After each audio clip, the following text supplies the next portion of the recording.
And it's time once again for The Horror Guys! Yay! Hey! I'm Kevin. I'm Brian. We're going to talk about 5 horror movies we saw this week. As always, you can read our full spoilery reviews at horrorweekly.com. Of course, while you're there, you can also pick up our monthly print magazine, horrormonthly.com, which is always about 100 pages of horror movie reviews every month. And that gives you the full reviews. Here on the podcast, we just give you a little taste and our opinions and a general overview. Our opinions don't change, but the synopses get a lot longer. Yeah, we spoil the heck out of them in the full synopses. So if there's some of these movies you're interested in, but don't want to waste the time watching because we say they stink, you can still find out what they're about. You can read about it. You could. Or you can see a good movie and see what we thought about it afterwards and how we synopsisized it. And then you can send us an email saying how stupid we are because we hated the movie that you love. You're or welcome. The other way around. You're welcome to do that. Yes. Yeah. Everybody has an opinion. We hate lots of movies that we watch. That's the beauty of opinions. Everybody can have their own. Oh, opinions. I heard that about something else. Okay. Yeah. But we've got 5 movies this week. We do. And some of them are good, and some of them are not. We had a real mix this week. What do we got? Well, we had 2026's The Dreadful and last year's The Other, singular, not others, other. 2009's The Hills Run Red. 2012's Silent Hill Revelations, the second movie that they made based on the fine video games, or so I've heard. I've never played the video games. And a cool Godzilla movie from 2004 called Godzilla Final Wars. Was that from 2004? 2004. Is that right? I don't think that's right. Oh, somebody made a typo here? Right off the top of my head, and I don't know, and I'm just going by what it says here. That does seem kind of old. Yeah. I think it was. Oh, it is 2004. No, it wasn't that. Yeah, no, it wasn't that recent. Yeah. Yeah. Because then we get into the modern era with all the American ones that are. Right, yeah. This is one of the last, maybe the last live action until Shin Godzilla. Yeah, in 2016. I believe it might have been, yeah. Uh-huh. All right. Well, some of those are good. Some of them we'll see. We'll find out if the first one lives up to its name or not with The Dreadful from 2026. Directed by Natasha Kermani, written by her also, stars Sophie Turner, Kit Harington, Marcia Harden, and some other people. 94 minutes, and there's a trailer in the show notes. I think all the trailers this week are YouTube, so yeah, we always like to have good trailers. Really good cast, though. It's like Game of Thrones reunion. Sort of, yeah. Actually, I saw some trivia where Sophie Turner and Kit Harington were saying how weird it was to kiss and be romantic because they played brother-sister so long in Game of Thrones. And here's a sex scene between the brother. Well, they're from Game of Thrones. Brother and sister sex shouldn't be a thing. That was a thing for other couples in Game of Thrones. Not those characters. But not those two, no. Well, 2 women in 1400s England live a quiet life on their own on the edge of society. It's a quiet and slow build of a movie, but the dread does build and things get darker as things go along. It's pretty low-key in every way, with beautiful scenery and strong performances. We both liked it quite a bit. Yeah, we did. Yeah, I enjoyed it.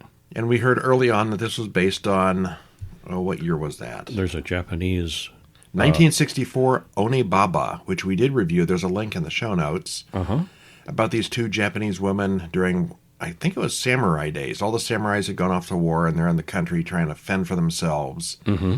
And they do almost the same things as these women. So it's kind of an American or British remake. Yeah, and there's a mask that plays into it that's important. It's armor in this case, because it's England in those days. But yeah, very cool. I think Onibaba was very moody and very distinct. I'm like, we've seen this before, haven't we? It seemed familiar, yeah. But this was a much more modern, much better made one. A lot more discussion. And the other one, I believe, was obviously it was subtitles in old Japanese. But yeah, in black and white. There was much less dialogue. Yeah, there was. And this is much more explainy. Mm-hmm.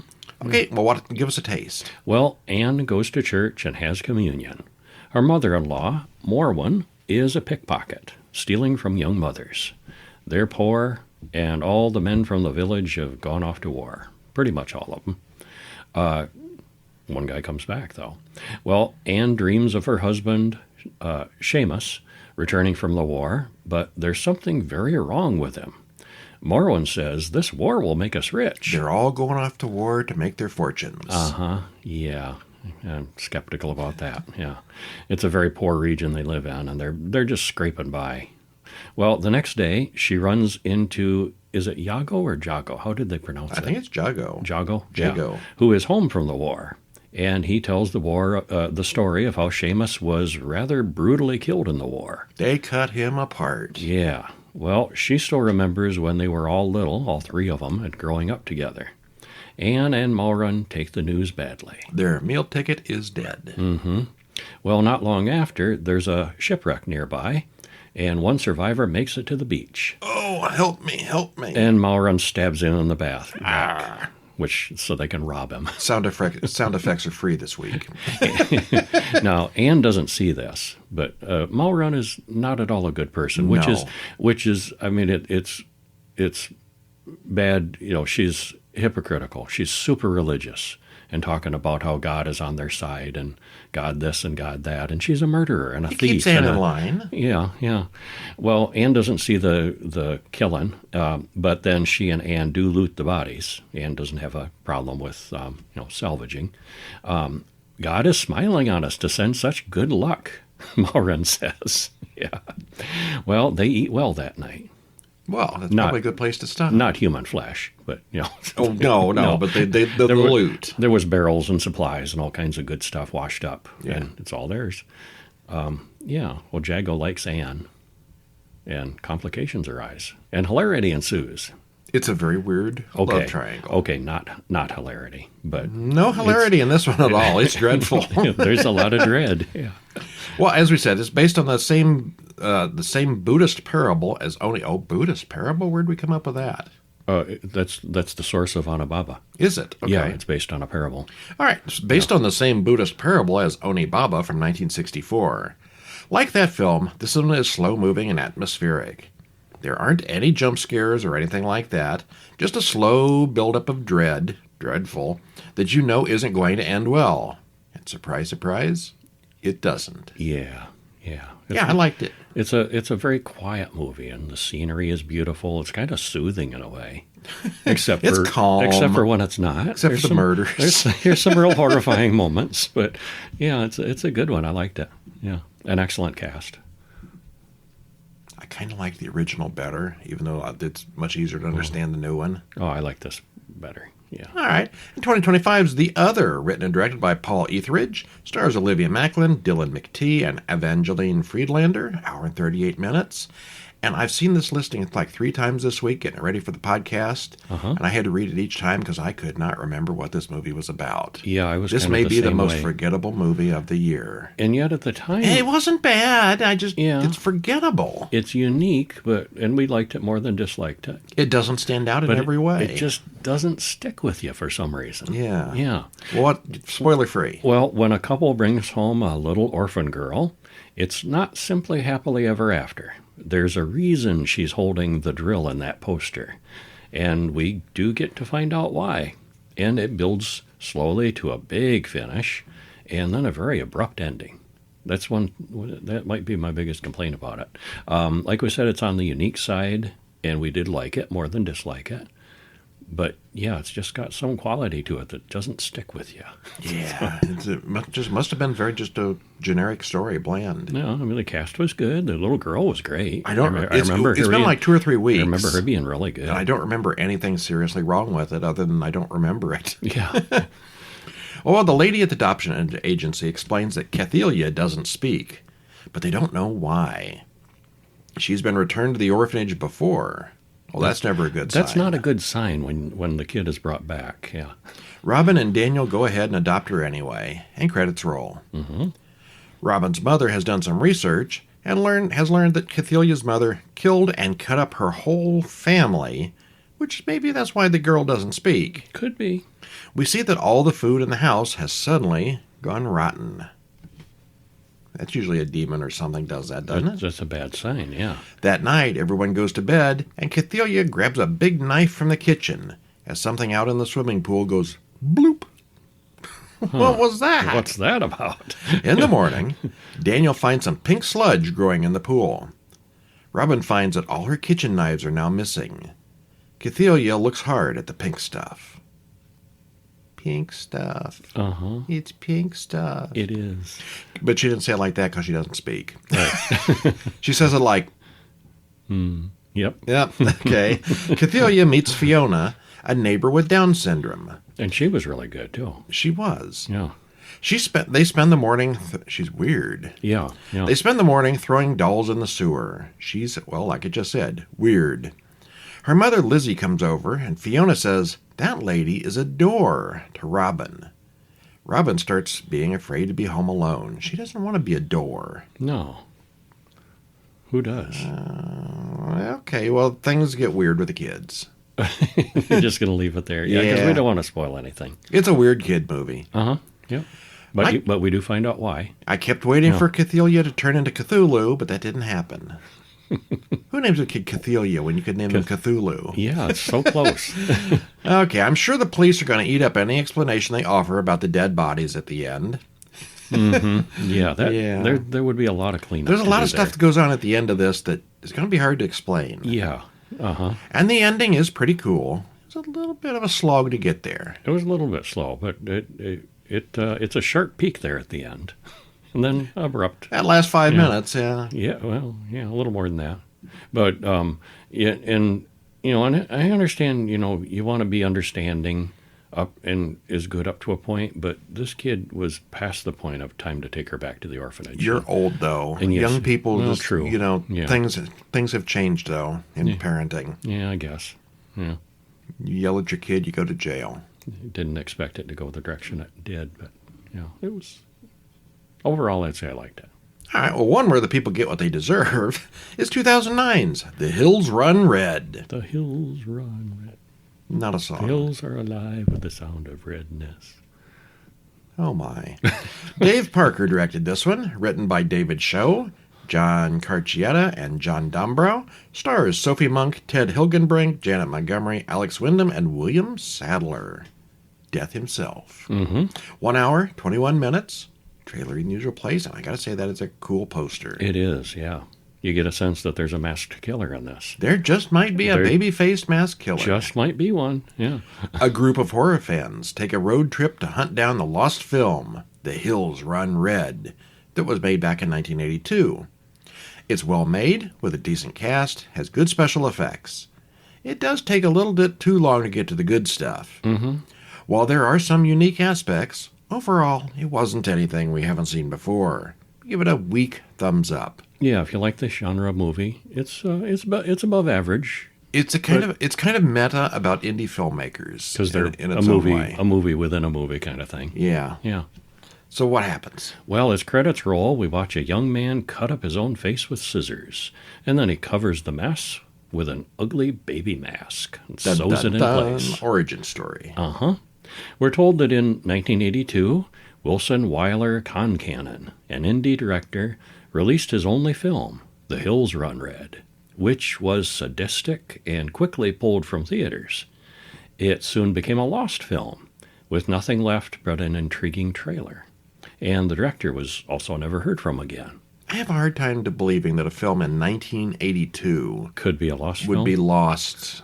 Yeah, that had actual release. Theatrical release. It is hard to believe. Too many copies out there. It sure seems like it. Well, Tyler watches the trailer, and it's about an axe-wielding murderer called Babyface. And he wants to know why the film was banned. What was so terrible about it? Well, there are no prints, no actors, no director. Everything about the film has apparently disappeared. His friend Lalo doesn't see the attraction, but Tyler is obsessed. But Tyler has tracked down Alexa, who is Concannon's daughter, and he wants to ask her about the movie and her dad. Alexa is working as a stripper in a bar. So Tyler visits Alexa at work while Lalo bangs Taylor's girlfriend, Serena, at home. Uh-oh. We have drama. We have drama and triangle and stuff, yeah. Alexa, an addict, takes Tyler home to a skeezy hotel. Well, as long as everybody's cheating, it's all right. Yeah. Well, Alexa agrees to take him to see the film. No, not really. Tyler kidnaps her, ties her up, and apparently breaks her addiction in a matter of hours. I don't think it works like that. But she's all better when she comes to her senses. And she's so glad that he did it. Yeah. And when she's sobered up, Alexa tells what she knows about the film. She was in it when she was little. She was in it a little, but she hasn't seen the whole thing. Well, on the way out in the middle of nowhere, Layla explains the rules of horror movies. Because it's a meta kind of movie. And everyone laughs, of course. Well, as they stop for a pee break, still 100 miles from their destination, Alexa sees someone in the woods filming them. This makes no sense to me. We see after she leaves that they drive a long way to get to where they're going. I know why it makes sense, but I can't say so because it would be a spoiler. Well, okay. It didn't make sense at the time. No, at the time, but it does later. All right, so they find the filmmaker and they watch some movies. Mm-hmm. And things go perfectly well from there. And it's a good time had by all. Yeah. Yeah. But by the halfway point, no one had died. Nothing interesting had happened. It's like an hour and a half, and first hour is nothing. Yeah, it takes too long to get to the good stuff, and then it seems rushed when they do. Yeah. Yeah. It did eventually pick it up, but it never really got good. It's just another mass killer in the woods kind of movie. This killer could have been wearing a hockey mask, and nothing would have changed, if you know what I mean. Mm-hmm. Yeah. The whole theme about horror films and filmmaking gave it a little bit of a Scream vibe, but only a little. Yeah, a little. I didn't hate it, but I didn't find it very satisfying. It was fine. If you got the DVD in your hand, or if it's on Tubi or something, go for it. It's certainly watchable, if you're a fan of this genre. Yeah. It's not on anybody's top 10 list, I think. I doubt it, yeah. Probably not even the people who made it. All right, one that is on some lists, but maybe not the top 10 list, Silent Hill Revelation from 2012. Written and directed by Michael J. Bassett, stars Adelaide Clemens, Sean Bean, Rhoda Mitchell, Carrie Ann Moss, 94 minutes. My vote for the worst of the week. Me too. Yeah, this was so dull. It was on the dull side. Yeah. Maybe it would have been better if we saw it in 3D. Because it was a 3D release. I didn't even notice that there were a bunch of 3D gimmicks until almost like 3/4 of the way through. So it wasn't usually excessive. You can tell. Yeah. Yeah. Yo-yos coming at your face or something, but not in this one. Yeah, not obvious. Yeah. Well, little Sharon from the first movie is all grown up now into a teenager in her 20s and on the run and in hiding with her father. But the pull of Silent Hill is strong. And when Dad vanishes, she visits the town with a guy pal. It very much had the vibe of walking through the video game, but both of us thought it was on the dull side, lacked any entertainment value, especially comparing it to the first one. Mm-hmm. Silent Hill is one of those franchise movies that had one good movie. Yeah. One fair movie. I don't want to even say the first one was great. Oh, well, I thought it was quite good. All right. But, yeah, this one's kind of dull. Well, having seen the third one, this one's looking pretty good. Yeah, actually. I did not like this series. What happens? We open on a woman running through a carnival while being pursued by cultists. The carnival rides are straight out of hell, powered by the Pyramid Head Man. Do not go to Silent Hill, warns one of the dead. No, it's just a nightmare, and Heather wakes up. I don't think the Pyramid Head Man has a real name. I think that's just what he's called. Pyramid Head, yeah. Which makes no real sense, but okay. Yeah. Well, Heather asks Dad where her name came from. She used to be Sharon, and now she's Heather. Her dad used to be Christopher, and now he's Harry. She's turning 18, and they've moved around a lot.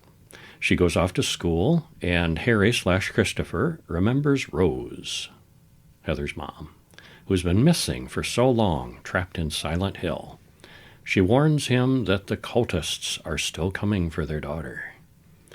And at school, Heather is the new student, once again, along with Vincent, another new kid. And between classes, Heather has a creepy flashback vision. Oh, this is another Kit Harington. It's Kit Harington week. We got Kit Harington completely twice accidentally. This week. Yeah. Also, there's a creepy man who seems to be following Heather, and she catches on to that right away, calling her father to meet her. And the man chases her into the mall, where he calls her Sharon. He's Douglas, a private investigator who's been hired to find her by the cult. He knows about Silent Hill, and they want her back. He explains things to her as a monster attacks their elevator. He doesn't live long. But he's on their side. Yeah, I thought that was weird. Yeah. Well, Heather meets up with Vincent on the way out of the mall. Harry isn't answering the phone. Something might have gotten him. And Vincent talks about his crazy uncle Leonard, who's been institutionalized. And Heather gets home and finds "Come to Silent Hill" written in blood on the wall, and her father's nowhere to be found.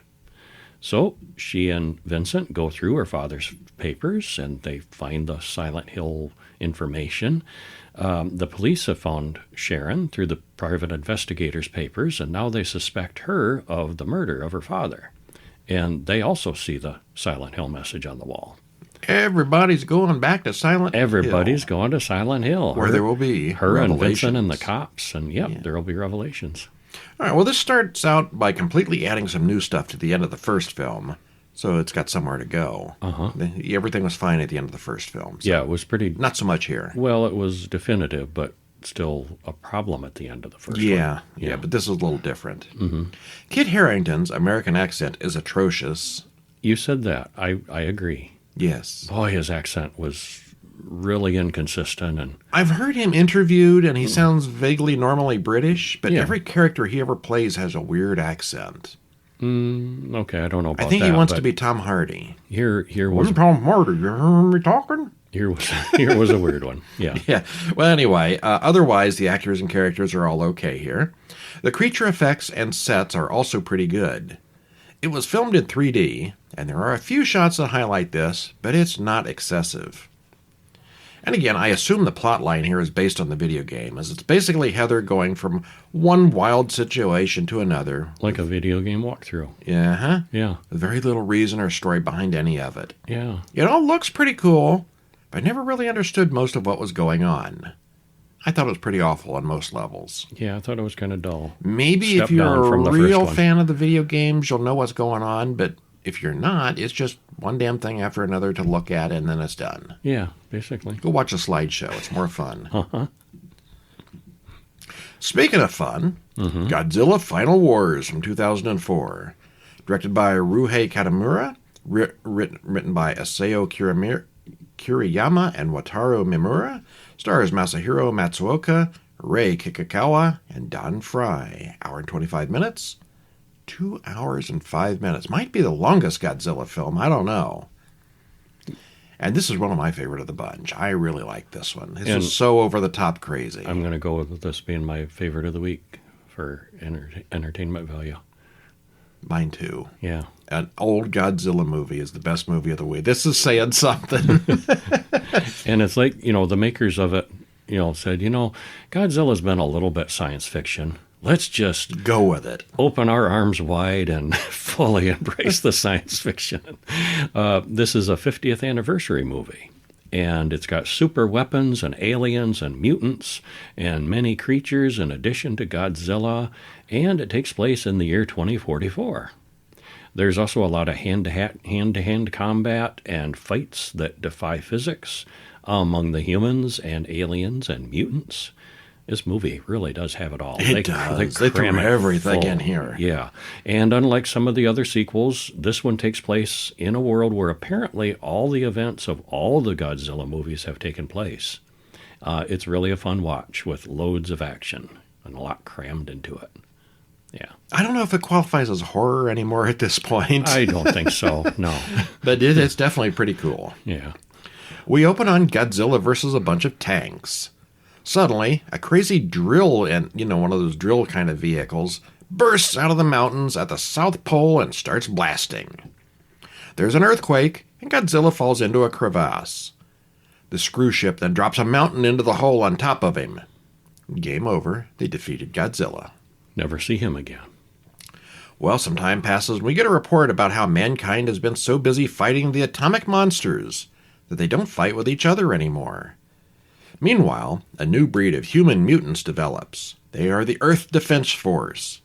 Think Power Rangers. Sorta. Credits roll as we get a montage of all the previous films, because they've all happened. I'm surprised there's anything left of Japan. Yeah. On the ocean floor, that cruise ship submarine Gotengo battles a giant snake, Manda. They freeze it and then shatter it. Captain Gordon and his ship win the battle. We have Jesse Ventura at home. Yes, very reminiscent of him. But now he's facing court-martial. We cut to 2 Earth Defense Force mutant men fighting in an arena at the M organization.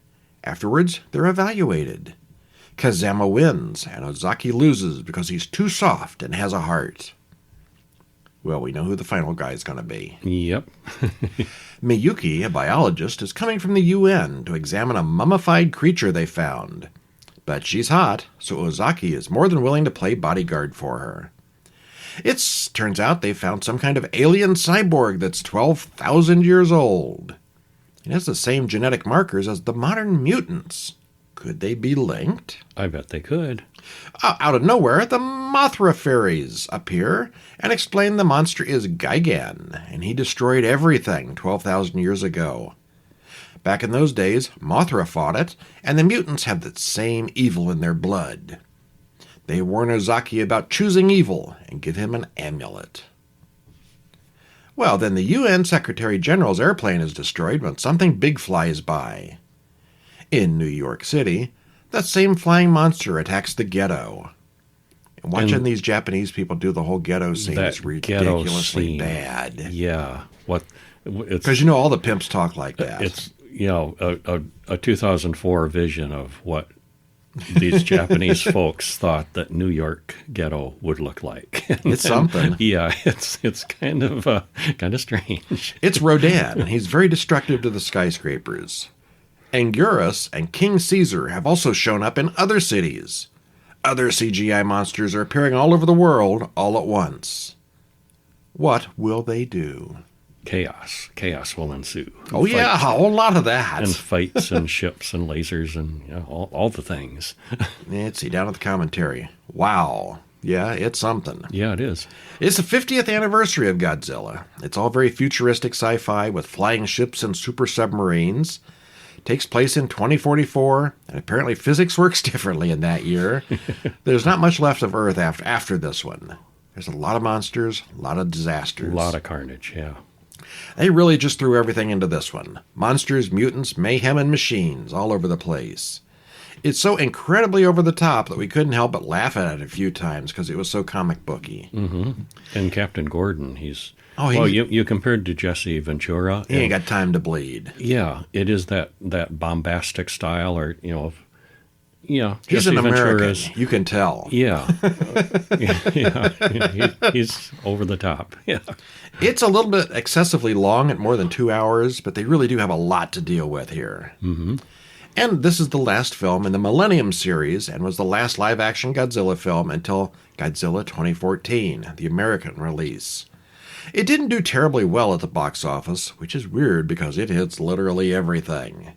It's way, way overblown to the point of ridiculousness, but I liked it. Me too. Yeah. It is our favorite of the week. I saw some influences from The Matrix in there. Oh, yeah. So much collateral damage. They threw this in one too. Literally everything they could think of. Yeah. It is the fan service, the movie. Mm-hmm. It's a good one. It's a good one, yes. Well, that's it. Tune in next week. We will have 5 more horror movies. We're going to have another Godzilla. We're going to have another Silent Hill. And we'll have 3 more that you're going to have to tune in to find out. Alrighty. I'm Brian. And I'm Kevin. We'll see you next week. See ya.